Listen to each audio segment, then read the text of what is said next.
Hello Virgo, thank you for joining me for your monthly forecast for June.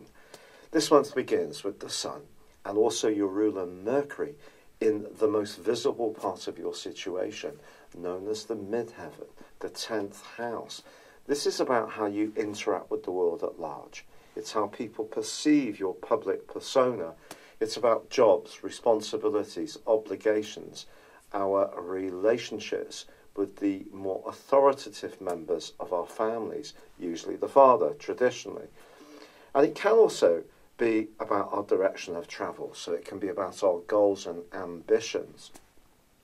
And with Mercury, your ruler, there too, your ability to think on your feet is definitely boosted by this. But the Sun does go into an awkward right angle with the planet of dreams, Neptune, from the 3rd through to the 11th. It's possible you may encounter someone in a position of influence who you find to be actually quite tricky to deal with.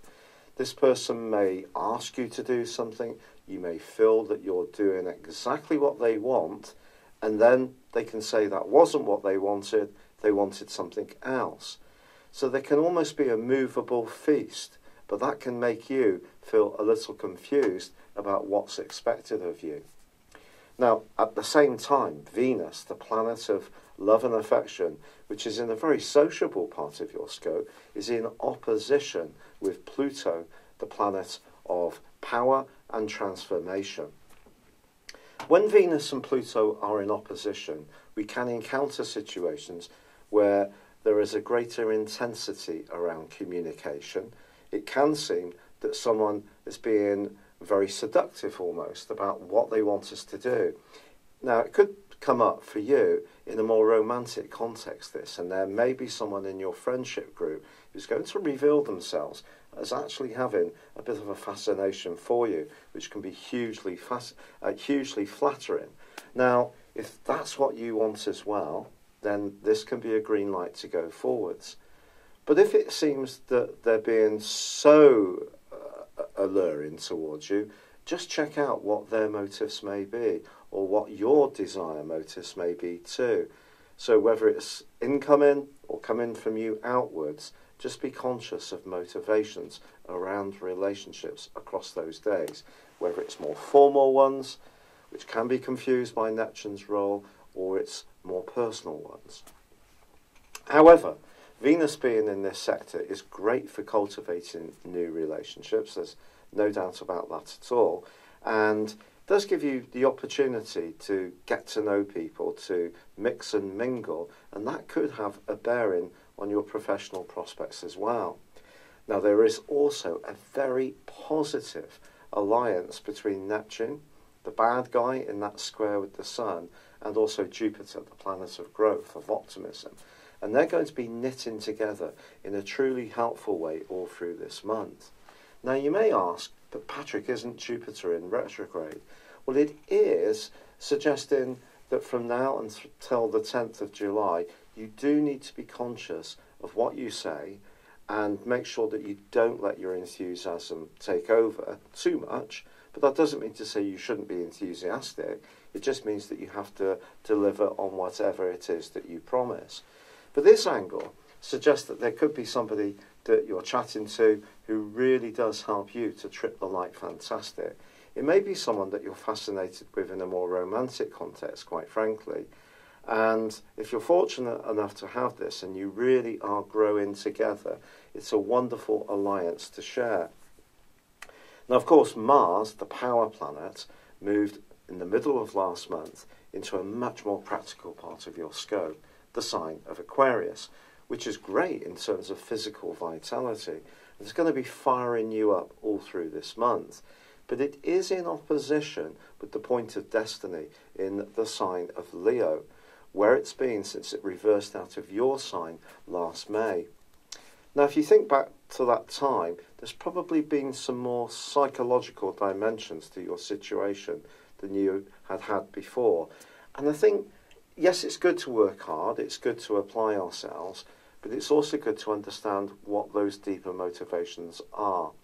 Also, Mercury, your ruler, is going to be moving into Cancer on the 13th, which is very good for you because this is about sociability too. But Venus on the following day moves into Leo, so it moves into your 12th house.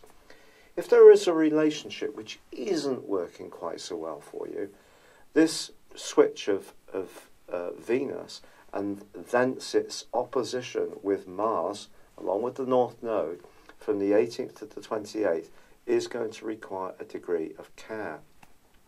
It's possible that you're going to see aspects of this relationship in a way that you haven't viewed them before. Perhaps there is an evolution going on in your thinking. Perhaps you're going to learn some information which will consciously change how you view things. But there is, of course, a new moon at the heart of this month on the 13th. And that's going to give you the opportunity, if you do want to go for some kind of goal, apply for a job, raise your profile, improve your status, it's going to give you an opportunity to do that. But it does forge a quincunx with Pluto. So if you are trying to make progress in your more worldly aspirations, it has to work for you in terms of your flair, creativity. If you just go for it on the basis of improved status or money, it might not necessarily be quite enough to feed another side of your nature. However, from the 21st to the 24th, Mercury does go into an opposition with Pluto itself. Now, when these two go face to face, it can make people incredibly strident. If you've ever met anyone who's got Mercury opposite Pluto, they can be mightily opinionated about just about everything. So you may encounter someone like that at this time. Then again, you may feel much more passionate about your viewpoints. But balancing your social and your romantic situation, if you're involved, is going to be the trick here. Now, the Sun's going to be moving on the 21st into Cancer, which is broadly brilliant for you because this is about how you connect with people in a lighter, more frivolous way. It's also about you thinking more about your longer-term future. But Mars goes into a retrograde on the 26th. It's going to be in this sector, apart from 2 weeks of work, health, fitness, through to the middle of November. So it can be generally very good for you in strengthening your positions around these areas. But there could be some kind of rethink that you need to go through around a job or perhaps an approach on the back of the retrograde. But perhaps the crunch moment of this whole month, quite frankly, occurs on the 28th, when there is a full moon. But this is a full moon with a difference, because it's exactly conjunct Saturn. When Saturn's on the moon, it can have the potential for us to feel that our glass is very much half empty. We can feel limited in our energy and our personal expression. It's in your 5th house, which is about joys. So things might not feel quite as joyous. For example, if your social life is really spinning along well, but you are in a relationship, it could be that it's your partner that's going to be coming up with some objections about the lack of time you spend with them and so on. Or perhaps you're just trying to find a better balance between the two areas. Great to spend time with friends, but if you're single and you want to meet someone, this is a reminder that you do need to prioritise your own needs most of all. So you can see this month, Virgo, that there are some sparkling opportunities, but also there are one or two challenges too. And I just think it's going to be important that whatever you do, it does feel right. Let that be your guiding principle. Of course, you can be very discriminating, brilliant at analysing things and working out what's really essential, but just ask that question, what does feel right? And that can be a guiding principle for you. It's been a real pleasure being with you. I'd love it if you would comment or like on this video, or if you've yet to do so, subscribe to my channel. But for now, good luck and goodbye. Hello, thank you so much for watching my video. I'd love you to join me at my Horoscope Ace app. You can find this at www.horoscope-ace.com. You can use it through Android, iOS, Apple or Facebook. Check out your ascendant or your moon sign or download your free birth chart. There's all your favourite videos, plus there are daily, weekly, monthly and yearly horoscopes for general, love, Chinese and Indian astrology. If your passion is tarot, there's my brilliant 3-card money or love tarot readings too. And it's all there at www.horoscope-ace.com. Thank you.